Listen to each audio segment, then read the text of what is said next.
The Erbie convenience store was much as Daria and Jane had suspected it would be, dingy and slow. A few other students that had braved the trek to the ancient building with its rusty gas pumps milled about, looking for various snack foods with which to waste their night away, but it still wasn't packed with people. The bored cashier behind the counter barely looked up from his magazine as he rang up their purchases, took their money, and handed back the change. Paper sacks of junk food and soda in hand, the two girls made their way back to the motel while keeping an eye out for any watchful teachers. While they hadn't been expressly forbidden from visiting the store, they still weren't sure if it was okay to do so either, and neither of them had any desire to hear a stern lecture from DiMartino. Opening the door to their room revealed a sordid scene. Jennifer and Andrea were both passed out on one of the room's two beds, on top of the covers with their day clothes still on. The blonde girl was relatively quiet, but Andrea was intermittently letting out a series of snorts. The remains of a joint smoldered in an ashtray on the nightstand between the bed, and Andrea had a death grip on the neck of an empty whiskey bottle. How they had managed to smuggle either past Lee's paranoid personal property searches, neither Jane nor Daria could figure out, but both of them were happy enough that the combination had put the other two girls to sleep. After setting their bags on the table just inside the door, Jane moved to turn the blaring television down and change the channel while Daria went to grab the ice bucket. "They could be anywhere. They can look like anyone. Your teacher, your boss, your best friend, or even you. Did genetic copies dream of cloned sheep? Next on Six Ad World." Satisfied with the selection, Jane muted the TV. Daria placed a plastic ice bag in the bucket, and the two of them stepped back out into the night again. "So, how's that insomnia treating you?" Jane asked once they were outside. "If I could be sure I'd be learning anything worthwhile, I'd wish I was this alert every day at school," the other girl replied. "It's almost like being hyper-awake. Even the dark seems to be vibrating right now." "That's probably what Quinn feels like all the time." "What a horrific proposition," Daria said with a frown. "But it would explain why she always wears bright pink shirts. They're the only color that really registers with her jacked-up eyes and nervous system." The rumble of the ice machine hit their ears as they approached its little alcove right at the halfway point of the building. Daria pressed the bucket under the dispenser, causing chunks of ice to gradually and very noisily fill the bag inside. As they waited for it to do its business, Jane looked out across the parking lot and stifled a yawn. "Keep your shirt on," Daria told her. "We'll get you filled with more caffeine than you can stand soon enough." Jane laughed softly, then blinked as the parking lot went completely dark. The ice machine rattled to a complete stop, leaving the entire area in utter silence. "What the—" Jane had only started her sentence when ice started clattering into the bag again, accompanied by the faint pop of the lot lamps striking back up. "That was a little weird," Daria said, topping the bucket off and turning around to watch as the light slowly built to full brightness again. "Yeah," Jane agreed. "Must have been a brownout. We're probably like half a state away from the nearest power station." "Yeah," Daria echoed. "Must have been." The two girls shrugged at each other and headed back to their room. "I would like to call this meeting of the Fashion Club to order," Sandy intoned crisply.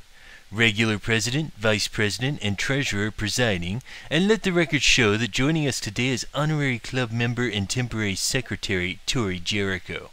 "So noted," Tori chirped as she marked the information down in a notebook. Sandy nodded approvingly and then turned to the other two girls. "As our first order of business, I would like to propose a vote to extend a formal invitation to the Fashion Club to Tori. I believe she will be an exceptional addition to our ranks, especially if we should so happen to lose a member in the near future. Any seconds?" Quinn fidgeted with discomfort that had nothing to do with sitting cross-legged on the hard motel bed. As seconds of silence started to drag by, she dreaded the idea that she might actually have to betray Stacy just to keep her own position secure. But Sandy's words seemed to finally click in Tiffany's head, pushing the club's treasurer into action. "Oh yeah," Tiffany said, looking up from her compact. "I totally second." Sandy glanced ever so briefly at Quinn, then said, "Very good. Motion carried. Before the vote begins, we shall hear debate regarding Tori's eligibility for induction. Thoughts?"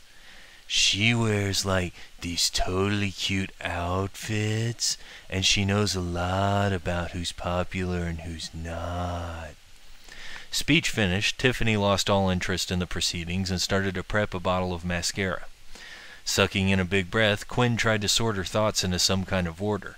All of the implications of the situation, especially the current meeting, struck her as extremely unfair. Despite all her own power plays concerning the club, she actually liked Stacy and didn't want her to be hurt in any of those maneuvers. Sandy, it seemed, had no such qualms. She ran her fingers through her red hair and said, "Well, I think Tori would make a great member of the club. She fits all the requirements and stuff for entry. She, takes pride in her appearance and interest in the appearance of others. I think she'd make a great addition to the accessory committee." "Hey, then I wouldn't be the only one," Tiffany said, a bare hint of cheerfulness breaking through in her voice. "That would be, so cool." Sandy frowned at Quinn, and Tori gave her a nasty look over the top of the notebook. "I believe I will be deciding what position Tori may or may not be taking in our organization, Quinn, if you don't mind," Sandy said, her tone dangerous. Quinn quickly retreated. "Oh, of course you will, Sandy," she wheedled. "I was just making a suggestion, that's all. You did ask for our thoughts, right?" "Well, yes," said Sandy, somewhat mollified. "Very well. As Tori is eligible and there are no remarks against her possible entry, we shall hold the vote after a brief recess. During this recess, we shall be giving Tori a makeover in preparation for her imminent entry into the Lawndale High Fashion Club." Reaching over the side of the bed, she picked up one of the many makeup cases littering the floor. She opened it up, pulled out a tube of lipstick, and removed the cap. "Ladies, let's get to work." Normally, Quinn would have enjoyed any chance to help someone improve their look, but no matter how she tried, she found her heart just wasn't into it this time. And though Tiffany was just as oblivious as ever, she could sense that Sandy and Tori could tell. She tried to concentrate solely on brushing out the blonde girl's hair and putting it in a complicated braid, but she could still feel Sandy's eyes flitting toward her from time to time and narrowing in suspicion. Stacy was out there somewhere, alone without her friends. A year ago, Quinn might not have cared, but she liked to think she had grown a bit since then, and part of her growth was giving a damn about things like that. She felt trapped between the old her that wanted nothing but the rest of the fashion club's approval, and the new her that... The overhead light flicked off, breaking Quinn out of her reverie. All of the girls jumped in surprise, and Quinn was fairly certain that she heard one of them, Tori she hoped, squeal a bit. Beside that, everything was eerily silent. The light came back on a few seconds later, and the tension left the air as everyone relaxed. "I do believe this has proven my idea of a fashion knockdown was an excellent one," Sandy said as she went back to applying rouge on Tori's cheeks.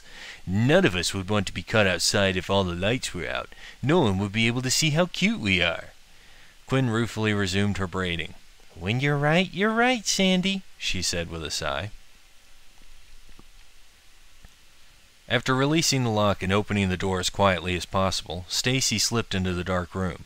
She stood still for a few moments, waiting for her eyes to acclimate, then slowly crossed over to the other side and set her bags in the small alcove next to the bathroom. In the dim light filtering in through the edges of the curtains, she could make out the sleeping faces of the three other girls.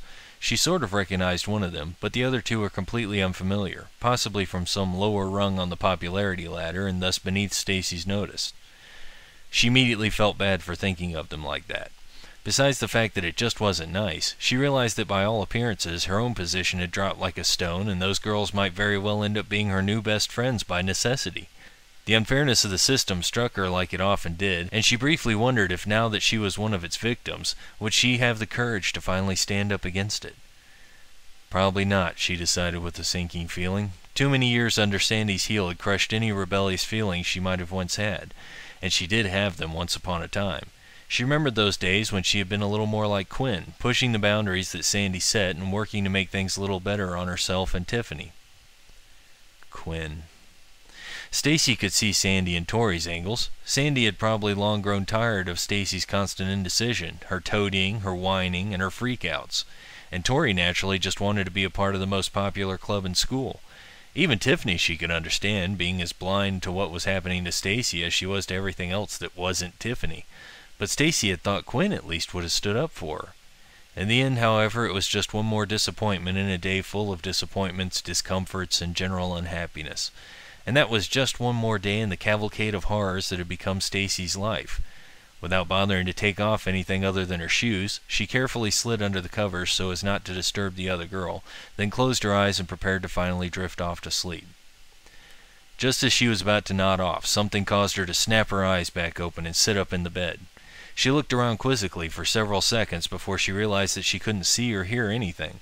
Fear welled up in her chest as she thought of having gone blind and deaf on top of everything else invaded her mind, but it quickly dispelled as the soft background hum of machinery started up again and the light outside the window began to build back up to its previous vague glow.